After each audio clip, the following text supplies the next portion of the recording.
Ngayong araw ay dadayuhin nga natin ang isa sa pinakamagandang kainan sa Tagaytay na may pa-unlimited lechon, unlimited ang lahat ng paborito nating pagkaing Pinoy, unlimited ang lahat ng desserts, as in unlimited yun ang ma-enjoy ang lahat ng pagkain sa kanilang pa-unlimited buffet. Nandito nga yung paborito nating kare-kare, dinuguan, glazed chicken wings, sweet and spicy shrimp, pork ribs royal, belly bangus na pinangat, lumpiang ubod, sotanghong gisado, may plain at yang chow rice nga sila. Mga nagsasarapang sabaw, mga inumin at halos lahat ata ng paborito nating Pinoy panghimagas ay nandito na at napakarami pang ang iba. Kaya't wag na nga natin patagalin to.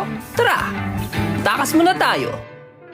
At ang takas nga natin ngayong araw ay dito sa tinaguriang second summer capital of the Philippines. Dahil dito sa Maharlika East, Aguinaldo Highway, Tagaytay City, ay matatagpuan nga natin ang RSM, Lutong Bahay. Ang RSM ay more than 20 years na nga nagsiserve ng mga paborito nating pagkaing Pinoy dito sa Tagaytay City. Dinadayo din sila dahil sa kanilang unobstructed view sa Taal Lake.